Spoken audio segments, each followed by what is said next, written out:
First, I want to talk about our beautiful fence in Hungary on the southern border.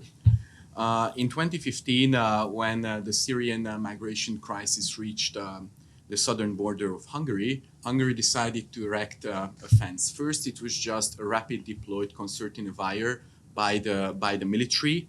And afterwards, it almost took like a year to build the fence that we have now and the fence that you might have seen on Tucker Carlson, which is a double fence reinforced with sensors and cameras.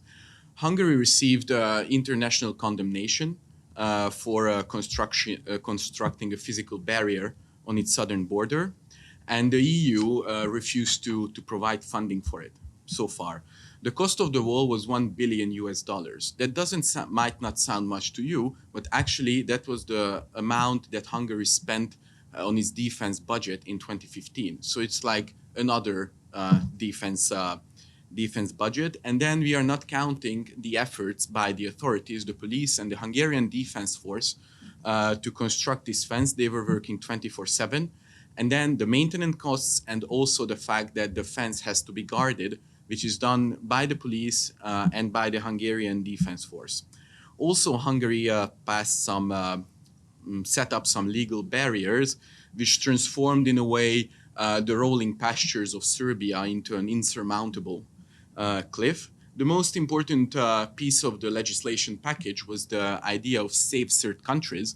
The previous panel touched upon asylum shopping, so the Safe-Cert country introduced by the Hungarian government postulated that if you are fleeing war, then you have to apply for asylum in the first safe country that you are not subject to persecution. Anyway, these measures received, again, condemnation. And in November 2021, the European Court of Justice found that Hungary infringed on EU law by passing this legislation because they said that Hungary restricted access to asylum. And now I'm going to move on to the EU response, first to the 2015 Syrian migration crisis. We touched upon in the previous panel on the Dublin regulation. The Dublin regulation postulates that the first country where asylum seekers enter the EU, they either have to provide permanent haven to them or turn them back, which shifts the costs of asylum entirely to frontline countries. Also, the previous panel touched upon it. The biggest problem is the Schengen area. How do you enforce the Dublin regulation in the Schengen area? I think Szabolcs said that most of the asylum seekers who filed asylum applications in Hungary later moved on to better honeypot countries like for example Germany or the Netherlands. So frontline countries at some point in 2015 decided that the best way to do is to just wave refugees through. That's what Greece was doing, because the Greek government figured that if they don't register asylum seekers, then they can't be turned back to their country. And anyway, those asylum seekers don't want to stay in Greece.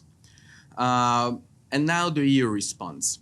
The EU response was precipitated by Chancellor Angela Merkel's declaration, the famous Wir schaffen das speech in late August 2015, when he said on behalf of the German government that they are going to suspend the application of the Dublin regulation, and they are going to allow all asylum seekers who reach Germany to apply for asylum there. Then when the asylum applications skyrocketed in Germany, then the German government turned to the EU to help them, and the European Commission came up with this splendid reallocation scheme where they wanted to reallocate 160,000 refugees from Greece and from Italy to other EU countries. The objection of 5 governments, including Hungary, was overruled in the European Council, but after that, defections started quickly. Basically, a large number of EU states just sabotaged the implementation of this plan.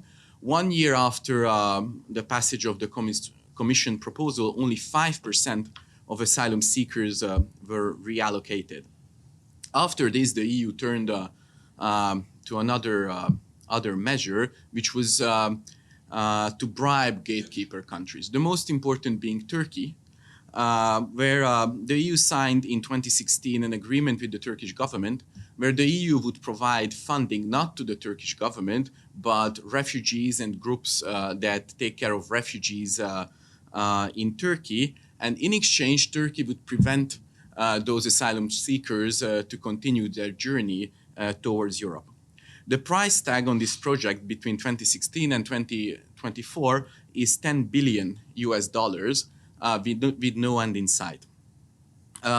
Anyway, Szabolcs touched upon the fact that Turkey tried to blackmail the EU in February 2020, where they basically said, okay, if they don't give us more money, then we are going to just let them continue. And it was the harsh enforcement first approach of the Greek authorities that thwarted this push in 2020. And then COVID came around and all the borders got shut anyway.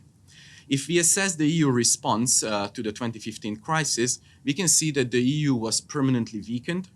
Its mechanisms and rules were repeatedly ignored by member states. The authority of the European Commission was undermined, and the Schengen area was de facto dismantled when the member states reintroduced border controls between each other. And also, Europe's border controls were outsourced on humiliating terms to non-EU states.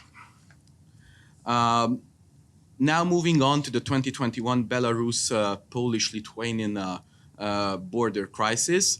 Szabolcs explained what Poland and Lithuania was doing, so now I'm going to just talk about the EU response.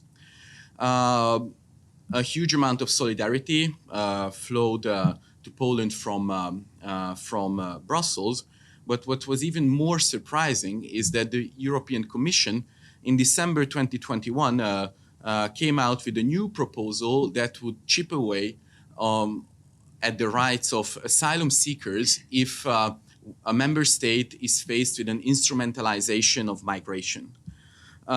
These frontier states, according to this new proposal, would be allowed to restrict access to asylum only at designated locations, meaning border crossings.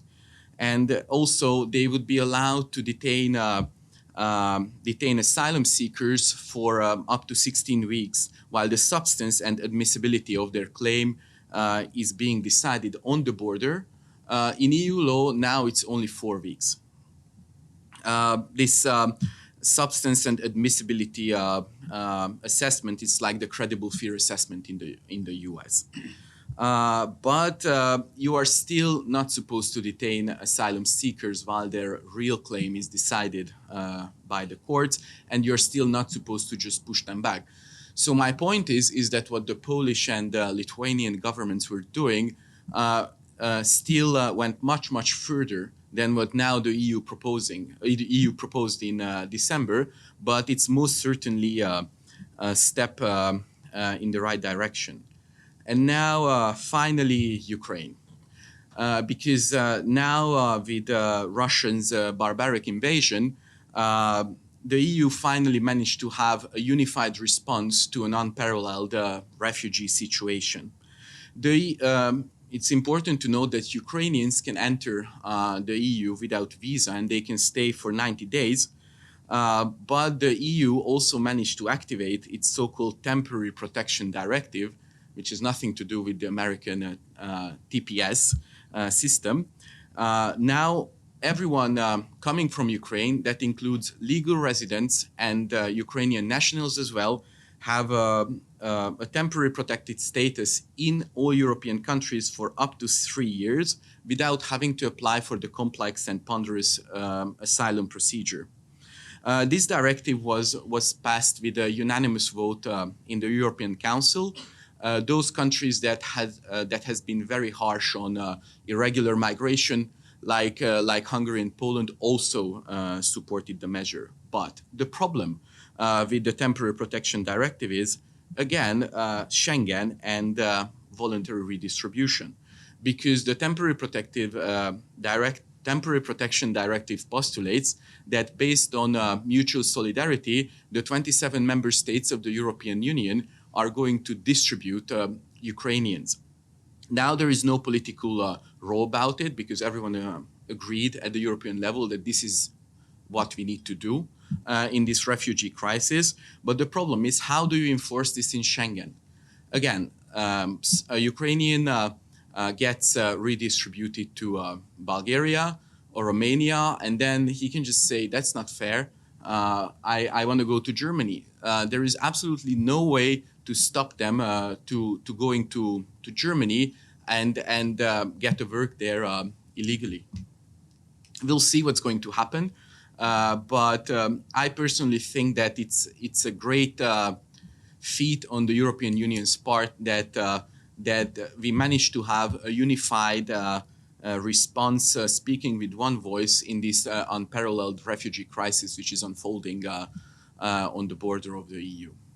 Thank you.